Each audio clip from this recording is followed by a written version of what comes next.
जय माता दी। माता दुर्गा की कृपा आप पर और आपके पूरे परिवार पर सदा सर्वदा बनी रहे।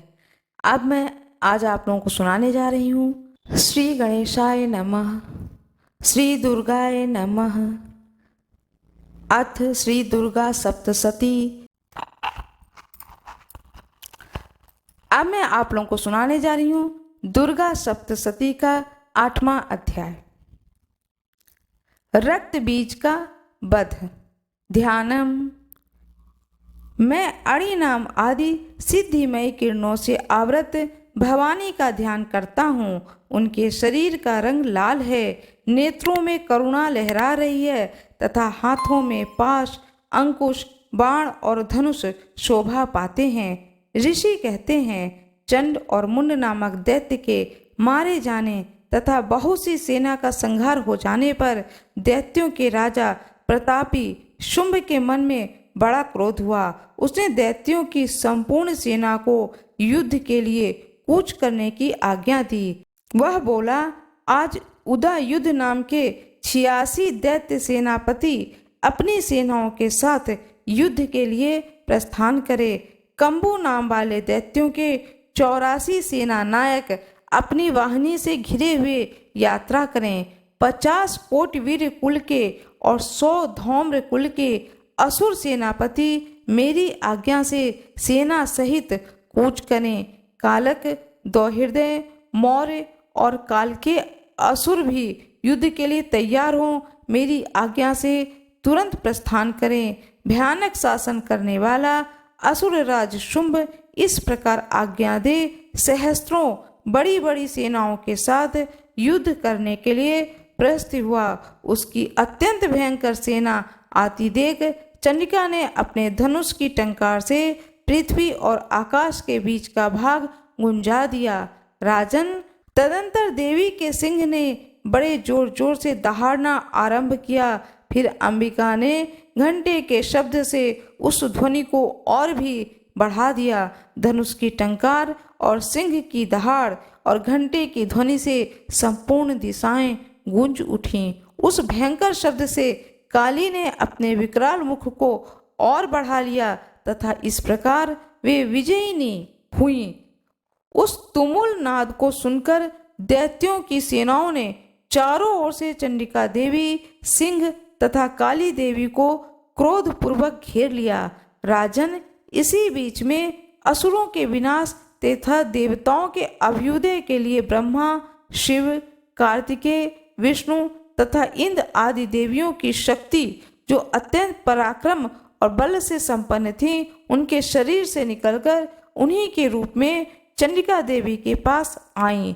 जिस देवता का जैसा रूप, जैसी वेशभूषा और जैसा वाहन, ठीक वैसे ही साधनों से संपन्न हो, उसकी शक्ति असुरों से युद्ध करने के लिए आई। सबसे पहले हंस युक्त विमान पर बैठी हुई अक्षसूत्र और कमंडल से सुशोभित ब्रह्मा जी की शक्ति उपस्थित हुई, जिसे ब्रह्माणी कहते हैं। महादेव जी की शक्ति वृषभ पर आरूढ़ हो, हाथों में श्रेष्ठ त्रिशूल धारण किए, महानाग का कंकड़ पहने, मस्तक में चंद्र रेखा से विभूषित हो वहां पहुंची। कार्तिकेय जी की शक्ति रूपा जगदम्बिका उन्हीं का रूप धारण के श्रेष्ठ मयूर पर आरूढ़ हो, हाथी में शक्ति लिए दैत्यों से युद्ध करने के लिए आई। इसी प्रकार भगवान विष्णु की शक्ति गरुड़ पर विराजमान हो, शंख, चक्र, गदा, सारंग, धनुष तथा खड्ग हाथ में लिए वहां आई। अनुपम यज्ञ वराह कर तथा रूप धारण करने वाली श्री हरि की जो शक्ति है, वह भी वाराह शरीर धारण करके वहां उपस्थित हुई। नारसिंही शक्ति भी नरसिंह के समान शरीर धारण करके वहां आई। उनके गर्दन के बालों के झटके से आकाश के तारे बिखरे पड़ते थे। इसी प्रकार इंद्र की शक्ति वज्र हाथ में लिए गजराज ऐरावत पर बैठकर आई। उनके भी सहस्त्र नेत्र थे। इंद्र का जैसा रूप वैसा ही उनका भी रूप।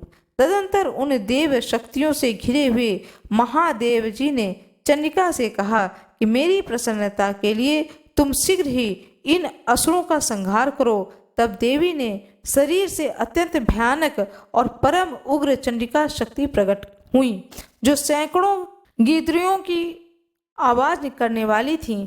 उन अपराजिता देवी ने धूमिल जटा वाले महादेव जी से कहा, भगवान, आप शुंभ निशुंभ के पास दूत बनकर जाइए और उन अत्यंत गर्वीले दानव शुंभ एवं निशुंभ दोनों से कहिए, साथ ही इसके अतिरिक्त जो भी दानव युद्ध के लिए वहां उपस्थित हों उनको भी यह संदेश दीजिए, हे दैत्यों, यदि तुम जीवित रहना चाहते हो तो पाताल को लौट जाओ। इंद्र को त्रिलोकी राज्य मिल जाए और देवता यज्ञ भाग का उपभोग करें। यदि बल के घमंड में आकर तुम युद्ध की अभिलाषा रखते हो तो आओ, मेरी शिवाएं योगिनियां तुम्हारे कच्चे मांस से तृप्त हों। चूंकि उन देवी ने भगवान शिव को दूत के कार्य में नियुक्त किया था, इसलिए वह शिवदूती के नाम से संसार में विख्यात हुई। वे महादैत्य भी भगवान शिव के मुंह से देवी के वचन सुनकर क्रोध में भर गए और जहाँ कात्यायनी विराजमान थीं उस ओर बढ़े। तदंतर वे दैत्य अमरस में भरकर पहले ही देवी के ऊपर बाण, शक्ति और ऋषि आदि अभीष्ट अस्त्रों की वृष्टि करने लगे।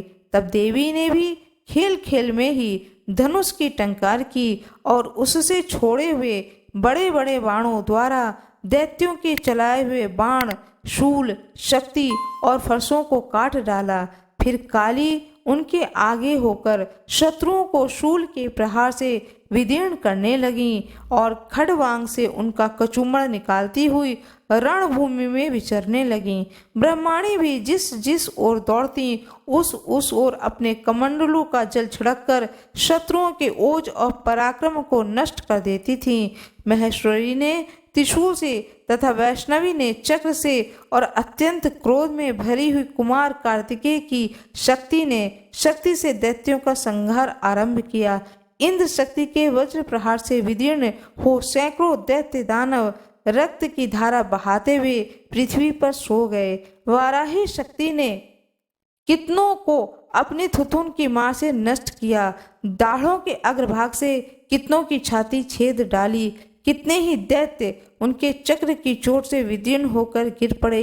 नारसिंगी भी दूसरे महादैत्यों को अपने नखों से विदीर्ण करके खाती और सिंहनाद से दिशाओं एवं आकाश को गुंजाती हुई युद्ध क्षेत्र में विचरने लगी। कितने ही असुर शिवदूती के प्रचंड अट्टहास से अत्यंत भयभीत हो पृथ्वी पर गिर पड़े और गिरने पर उन्हें शिवदूती ने उस समय अपना ग्रास बना लिया।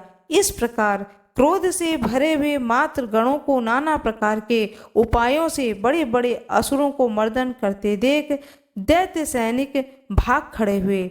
मात्र गणों से पीड़ित दैत्यों को युद्ध से भागते हुए देख रक्त बीज नामक महादैत्य क्रोध में भरकर युद्ध करने के लिए आया। उसके शरीर जब रक्त की बूंद पृथ्वी पर गिरती तब उसी के समान शक्तिशाली एक दूसरा महादैत्य पृथ्वी पर पैदा हो जाता।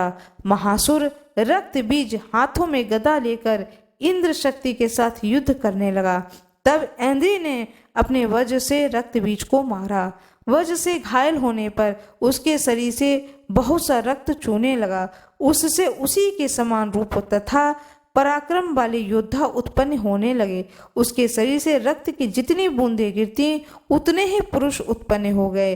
वे सब रक्त बीज के समान ही वीरवान, बलवान तथा पराक्रमी थे। वे रक्त से उत्पन्न होने वाले पुरुष भी अत्यंत भयंकर अस्त्र शस्त्रों का प्रहार करते हुए वहां मात्र गणों के साथ घोर युद्ध करने लगे। पुनः वज्र के प्रहार से जब उनका मस्तक घायल हुआ तब रक्त बहने लगा और उससे हजारों पुरुष उत्पन्न हो गए। वैष्णवी ने युद्ध में रक्त बीज पर चक्र का प्रहार किया तथा ऐन्द्री ने उस दैत्य सेनापति को गदा से चोट पहुंचाया। वैष्णवी के चक्र से घायल होने पर उसके शरीर पर जो रक्त बहा उससे जो उसी के बराबर आकार वाले सहस्त्रों महादैत्य प्रकट हुए, उनके द्वारा संपूर्ण जगत समाप्त हो गया। कौमारी ने शक्ति से, वाराही ने खड्ग से और महेश्वरी ने त्रिशूल से महादैत्य रक्त बीज को घायल किया। क्रोध में भरे हुए उस महादैत्य रक्त बीज ने भी गदा से सभी मात्र शक्तियों पर पृथक पृथक प्रहार किया। शक्ति और शूल आदि से अनेक प्रकार घायल होने पर भी उनके शरीर से रक्त की धारा पृथ्वी पर गिरी। उससे भी निश्चय ही सैकड़ों असुर उत्पन्न हुए। इस प्रकार उस महादैत्य के रक्त से प्रकट हुए असुरों द्वारा संपूर्ण जगत व्याप्त हो गया। इससे उन देवताओं को बड़ा भय हुआ। देवताओं को उदास देखकर चंडिका ने काली से शीघ्रता पूर्वक कहा, चामुंडे, तुम अपना मुख और भी फैलाओ तथा मेरे शस्त्र पात से गिरने वाले रक्त बिंदु और उनसे उत्पन्न होने वाले महादैत्यों को तुम अपने इस उतावले मुख से खा जाओ। इस प्रकार रक्त से उत्पन्न होने वाले महादैत्यों का भक्षण करते हुए तुम रण में विचरती रहो। ऐसा करने से उस दैत्य का सारा रक्त क्षीण हो जाने पर वह स्वयं भी नष्ट हो जाएगा। उन भयंकर दैत्यों को जब तुम खाओगी तब दूसरे नए दैत्य उत्पन्न नहीं हो सकेंगे। काली से यूं कहकर चंडिका देवी ने शूल से रक्त बीज को मारा और काली ने अपने मुख में उसका रक्त ले लिया। तब उसने वहां चंडिका का गदा से प्रहार किया, किंतु उस समय उस गदापात ने देवी को तनिक भी वेदना नहीं पहुंचाई। रक्त बीज के घायल शरीर से बहुत सा रक्त गिरा, क्योंकि वह ज्यों ही गिरा त्यों चामुंडा ने उसे अपने मुख में ले लिया। रक्त गिरने से काली के मुख में जो महादैत्य उत्पन्न हुए उन्हें भी वह चट कर गईं। उसने रक्त बीज का रक्त भी पी लिया। तदंतर देवी ने रक्त बीज को, जिसका रक्त चामुंडा ने पी लिया था, वज्र, बाण, खड्ग तथा रिष्टि आदि से मार डाला। राजन, इस प्रकार शास्त्रों के समुदाय से आहत एवं रक्तहीन हुआ महादैत्य रक्त बीज पृथ्वी पर गिर पड़ा। नरेश्वर, इससे देवताओं को अनुपम हर्ष की प्राप्ति हुई और मातृगण उन असुरों के रक्तपान के मत से उद्यत सा होकर नृत्य करने लगे। इस प्रकार श्री मार्कंडेय पुराण में सावर्णी मनवंतर की कथा के अंतर्गत देवी महात्म्य में रक्त बीज वध नामक 8वां अध्याय पूरा हुआ। जय माता की। माता रानी की जय हो। भोले बाबा की जय हो। मेरा यह वीडियो यदि आपको पसंद आए तो कृपया लाइक जरूर करिएगा, चैनल को सब्सक्राइब करिएगा, बेल आइकन दबाना ना भूलिएगा। धन्यवाद।